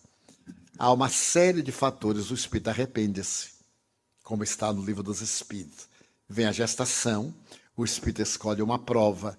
Quando chega na hora, tem medo, ele então retrocede e vem o aborto natural. Pode vir uma criança que desencarnou pelo suicídio e então nasce e tem uma morte imediata. Volta para o mundo espiritual. Mas reencarnará oportunamente. E isso será inevitável. Podemos dizer que todas as crianças que estão encarnando são espíritos mais evoluídos que nós, que já estamos aqui? Não necessariamente. Ainda vem aí uma ralé muito boa para nos ajudar. Porque Deus é amor. E há muito espírito atrasado no além, no que nós chamaríamos os umbrais, os purgatórios, os infernos. E é necessário que eles tenham sua chance. Então eles vêm. É a chamada luta do bem com o mal. Nós estamos num nível, eles estão no outro. Nós vamos tentar ajudá-los. Se eles perseverarem no mal que lhes apraz, irão para o exílio, mas terão a chance da reabilitação. Os drogados que não são maus, mas estão viciados, depois de sua desencarnação, poderão voltar a este planeta? Poderão não, vão voltar. Porque eles são viciados, porque optaram por isso, são responsáveis. Se eu opto pelo tabaco, pela droga ilícita, pelo sexo desvairado, a opção é minha. Eu fico viciado depois que comecei. Eu não nasço viciado. Então eu tive a opção de ser ou não ser. E ainda tenho a opção de mudar. É só querer. Mas como me é muito mais cômodo viver no transe, na alucinação, no êxtase, então eu opto. Eu reencarno na próxima, com graves distúrbios do sistema nervoso central, com graves conflitos da personalidade, com vazio existencial, com dramas de consciência, porque eu usei mal a minha inteligência. A inteligência é para usar para o bem, não para o prazer exclusivamente. Porque o prazer é sensorial, o bem é emocional. Então eu ouço uma boa música, eu me deleito. Mas eu quero ter o prazer do orgasmo, eu tenho que ter a coabitação. Posso e devo ter, mas a forma que eu usar a outra pessoa, eu gero karma. Se eu uso a pessoa com meu egoísmo e abandono, o que lhe acontecer a partir de agora, eu sou o responsável. Não é apenas usar e dar uma de que não tem nenhuma responsabilidade. Nós somos responsáveis pelos atos, dos efeitos que produzem. Então, antes de agir, pensar, para evitar comprometimentos. Hoje recebi um e-mail bem interessante, cuja mensagem diz: dos pensamentos surgem as palavras, das palavras a ação, da ação o hábito, do hábito o caráter, do caráter o destino. O que viria após o destino ou como isso poderia ser explicado? Muito fácil. Ninguém age sem pensar. Somente as pessoas inconsequentes é que agem por impulso. Toda vez que eu tenho algo, eu penso. Primeiro é o campo mental. Quando eu penso, eu elaboro. Quando eu elaboro e repito, eu crio um hábito. Esse hábito fará o meu bom ou o meu mau destino. Eu serei feliz ou serei desventurado. Vamos dizer que eu tenho o hábito de palavras chulas, palavras vulgares. Eu digo por hábito expressões. Há pessoas que não fazem uma frase sem dizer um palavrão. Por quê? Viciado, mal educado. E há outras que fazem imensos discursos e não dizem uma palavra vulgar, o hábito. Então nós temos bons e maus hábitos. Quem não tem bons, tem maus hábitos. A isso chamamos educação. Criar hábitos saudáveis. Então é uma pessoa educada. Quem tem hábitos doentios é uma pessoa deseducada. Então qual é o destino? Se a pessoa é educada, é uma pessoa pacífica, harmônica. Se não é, é uma pessoa desequilibrada. O que é que vem depois? O sofrimento. Então é necessário que nós geremos atos defluentes de palavras. Pense no bem e o bem acontecerá. Evite o pessimismo e não entrará em depressão. Ah, mas eu não consigo. Eu não quero. Toda vez que nós dizemos eu não consigo, estamos dizendo eu não quero. Porque sempre quando nós queremos, nós conseguimos. É uma questão de hábito. Como nós não podemos ficar sem pensar, toda vez que vier um pensamento ruim, substitua por um pensamento bom. Então estamos aqui. E eu digo assim, aquele cara está me olhando ali, ele está pensando mal de mim. Eu raciocino, mas por que ele está pensando mal de mim? Eu não estou pintado, eu não estou nu. Sou uma pessoa normal, não tenho 4 patas.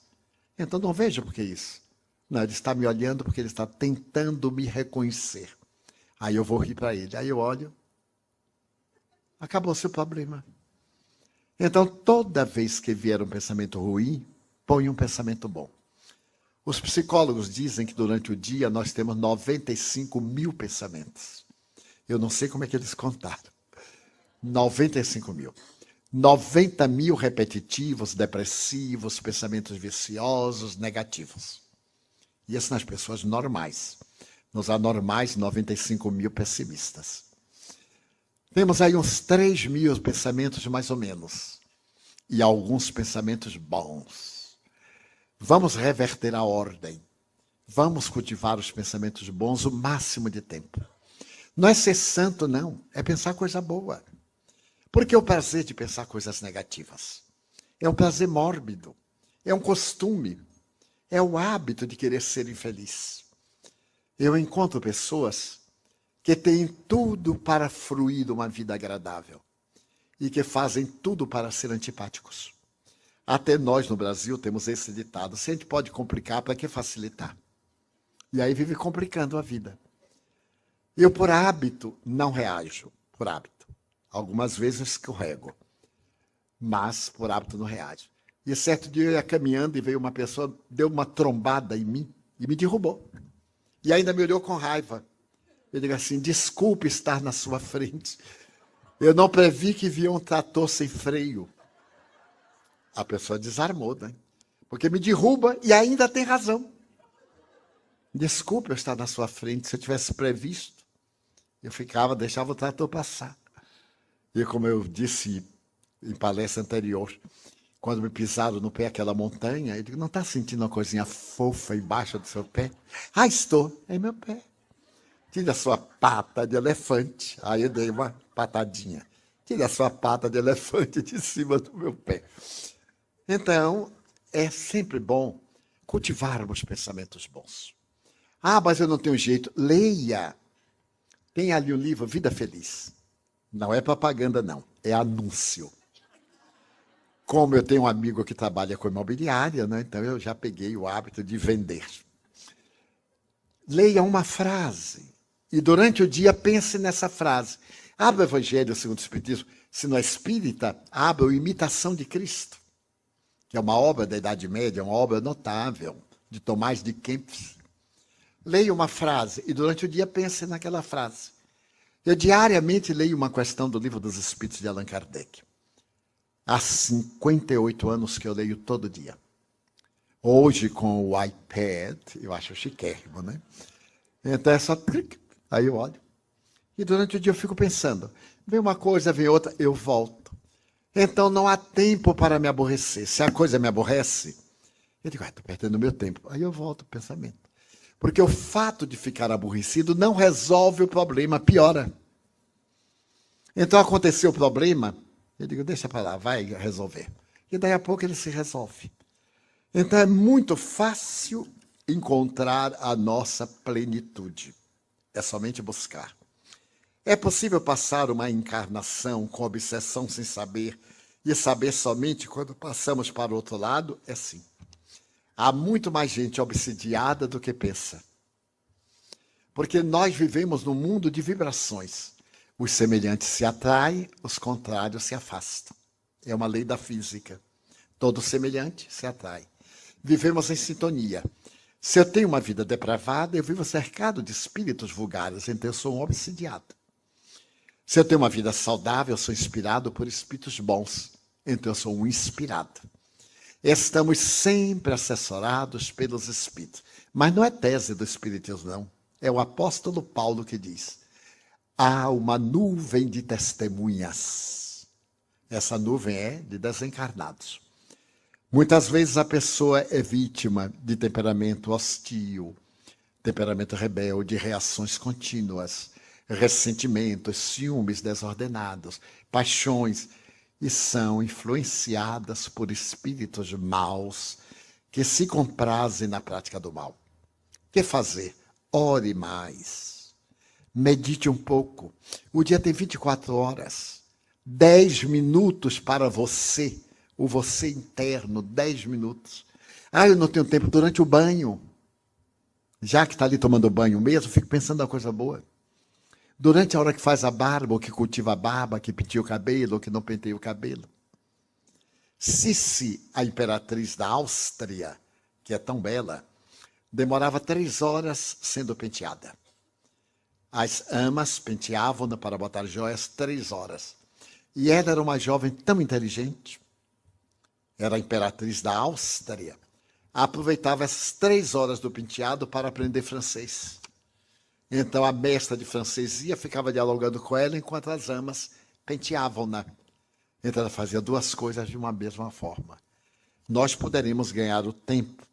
Enquanto fazemos a barba, pensamos numa coisa boa. Planejamos o nosso dia. Enquanto penteamos, é mais do tempo que a mulher perde ou ganha despenteando o cabelo. Eu tenho um caso muito interessante. Aconteceu em Hollywood. A moça ia ter um casamento e deixou para pentear o cabelo no sábado pela manhã, porque o casamento era tarde. Mas no sábado pela manhã, todas as mulheres vão ao salão, porque sábado à tarde tem que estar bonita para de noite, para domingo e etc. E então ela vai a um salão, não encontra vaga, vai a outro, não encontra vaga, e chegou em casa descabelada. O marido disse, nossa, ficou bonita, quem foi que penteou? Então imagine quantas horas nós gastamos, às vezes, sem pensar em nada. O que é que está pensando? Nada. Pense numa coisa boa, preencha a hora. Quais os pontos fundamentais para enfrentar melhor nossa solidão neste plano? A melhor técnica é ajudar o outro. Se você é solitário, torne-se solidário. Quem é solidário não vive solitário. Se eu estou na solidão, eu vou visitar um asilo de velhos. E aí vou ouvir o velho contar pela 1000ª vez aquela mesma coisa. Porque quem não morrer vai ficar velho. Esta é a vingança dos velhos. Quando alguém diz assim, puxa, o senhor viveu muito. Então eles dão um riso e dizem, pois é, eu já cheguei até aqui, você eu não sei se chega. Olha a vingança. Então, a família jogou lá para se ver livre. Ninguém faz ideia de quanto é bom visitar um idoso. Ele contar as mesmas coisas, queixar do filho. E a gente diz assim, mas é verdade. Não discuta porque perde. É verdade. Ele se renova. E para ficar uma mensagem, 2 homens estavam no mesmo quarto. Eram 2 doentes com graves problemas ortopédicos. Um deles estava junto à janela e o outro estava na outra cama, ao lado da parede. O que estava na janela olhava lá para fora e dizia, meu Deus, que lindo jardim. Olha a fonte jorrando água, as crianças brincando, as empregadas tomando conta dos bebés. Mas que lindo dia de sol. E o que estava longe, até nisso eu sou azarado. Nem vejo a paisagem. E na sucessão dos tempos, o que estava ali perto morreu. E quando vieram tirar o cadáver, o que estava do lado disse, ponha-me ao lado da janela. E de imediato trouxeram-no.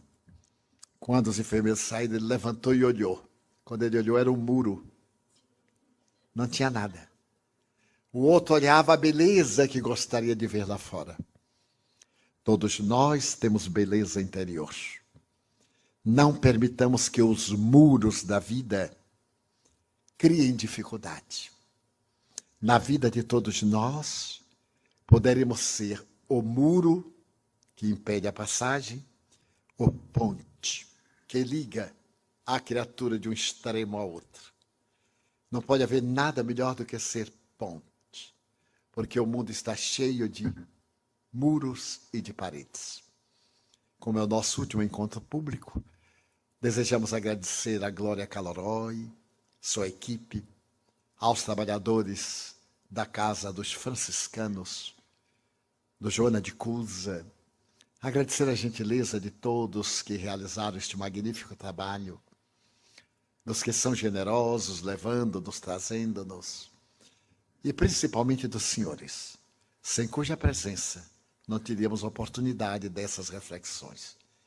De todo o coração desejamos que algumas sementes fiquem, germinem, e quando fizer um raio de sol, ideia da primeira flor na primavera do mundo do futuro, lembre-se que um dia passou pelo caminho de todos os senhores uma alma aflita e necessitada que buscando o amor falou de beleza. Thank you very much.